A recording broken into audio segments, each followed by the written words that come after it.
You don't have enough of this killer in you. I don't see it. And until you learn to be like your brother and play both ends, you're gonna be sorry as hell. I can't treat him like a baby. You ain't gotta play.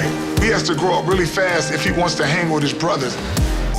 So I treat Melo like a grown man. He's gonna learn, but it's gonna take him some time. Somebody get that! Now it's his time to shine and do his own thing. But in the long run, I guarantee you he'll be the best. Your dad already put that out there, I think, twice this week, saying you're going to be the #1 pick. What is it like playing under that kind of expectation? I know I worked for this a lot. Started playing since I was 3, so it's just my dream, man. And then that's everybody's goal, to be #1 pick, playing the NBA. So that's that. From the Drew League, dominating, and right now, LaMelo, how was today's victory with you two? It's a great win. Whenever you win, it's the best, man. It's the best thing in the world, winning. So, yeah. That's right. So right now we're looking, and I was talking to people that you're going to be the #1 overall pick in the next draft. What do you think about that? Yeah, that's the goal, man. Working out every day, just trying to lead up to that. That's right. So right now, what's your expectations going to Australia? Just go over there and get as much wins as I can, win. Maintain winning. And that's right. So you're only expected to be what, 1 year, or you're looking into more than 1 year? Just one, bro. And you're looking to go straight into the NBA, right? Yep. Okay, so one question that I have for you, are you any specific city that you're looking into going, or you're open to anything?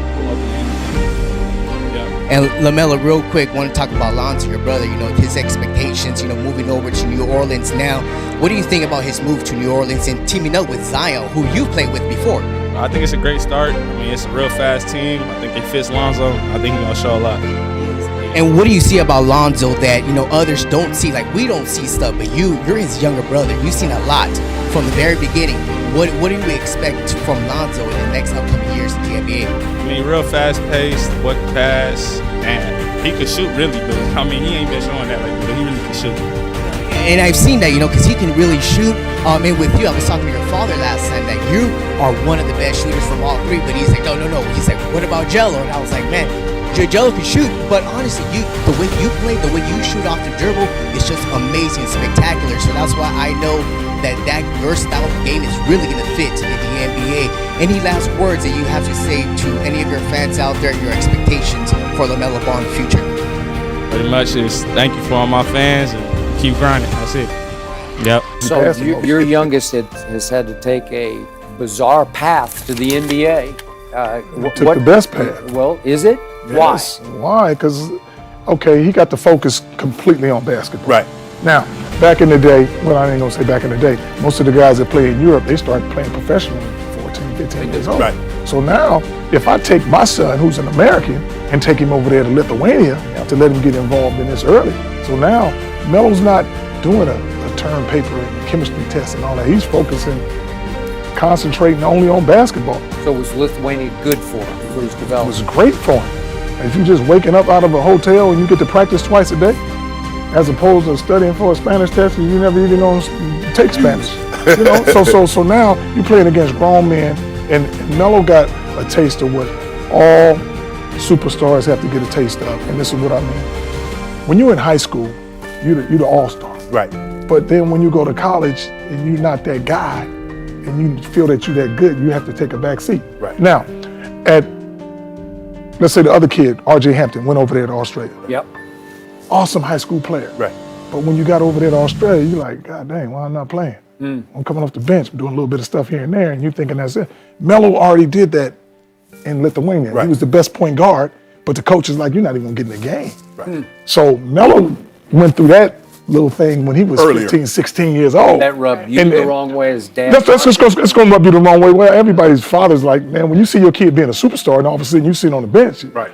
Your mindset is like, he way better than this. You need to play him. And you're just going to get in a little funk, but we already went through that. So that allowed Melo to go to Australia and be this superstar. That's interesting. Okay, and then what happened? How did you connect? Is it New Zealand, Australia? Well, here's the thing. He went to Australia on the fact that he had already been playing against grown people. Now, what people like to say, the narrative, LeVar created the JBAs for his son, it's no good. Okay, the JBA, the first time we went through there, every kid had graduated already. Right. So Melo's playing against people that's 19, 20-something years old at 16. And so now I do the JBA USA tour, And guess what? We play all the European teams with grown folks that want to beat me. Right. Because we got the marquee that makes you want to win. First of all, we from the U.S. And second of all, I tell you can't beat the ball boys. Right. So that make you want to play super hard. So all my boys are going to be awesome now. So now when you go to the Drew League and play against grown men, or you go to Australia, been there, done that. Right. So it's nothing new. So what are you seeing from LaMelo's growth in Australia? What? I see the same thing in Melo. Melo is chasing one guy, and the only person he's chasing is Lonzo. Right. That's it. And he's going to be better on the fact that if you watch Lonzo, Melo wants to be better. Right. So he's going, his confidence and everything is going to be like, man, I'm better than him. I'm better than him. Bigger. Yeah, That helps. Yeah, but Lonzo's still bigger and stronger because he's older. Yeah. So, but he wants that. And describe Melo's game right now for somebody who hasn't seen. Yeah. And you get a lot of play comparisons. People say, oh, he kind of plays like this guy, or he looks like another guy. But you're very much blazing your own trail. But you have a very, very unique game. But which of the guys in the league, in the NBA, either past or present, that you kind of look at and say, hey, I'm going to take that from his game, bring it to my game, or certain guys you kind of look to adapt your game with? I feel like I play like myself, but people I watch and I just really like James Harden, KD. James Harden and KD, so that's a hell of a combo. Nothing wrong because it's for me and my family. And that's why I said Melo is going to be, watch me dance again. Okay. #1 pick 2020. Because he's LaMelo. that good. He's that good. I can't wait for a team to say, you know what? I ain't going to pick a 6'8" point guard who's young, who put people in the seats. I'm not going to pick him #1. I LeVar. guarantee you do, because he that dude. He's going #1. That dude, #1. LeVar, let me ask you this before we go, because I know The whole NBA is talking about LaMelo Ball right now. His basketball IQ, his feel, his positional size, all high level. he has scouts so impressed. He is a potential #1 pick. He seems to have all the skills at 6'7", 6'8". Here's a player that scored 90 points in a high school game.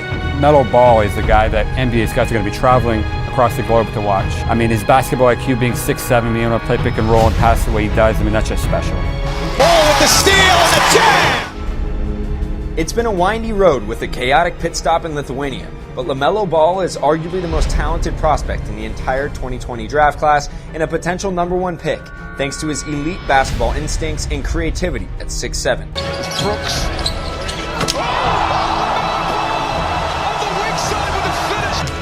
There we see the replay. Nice find by LaMelo Ball. The look away always there. Like a triple-double waiting to happen with the way he plays. Just so active in all the different areas. There's the great vision.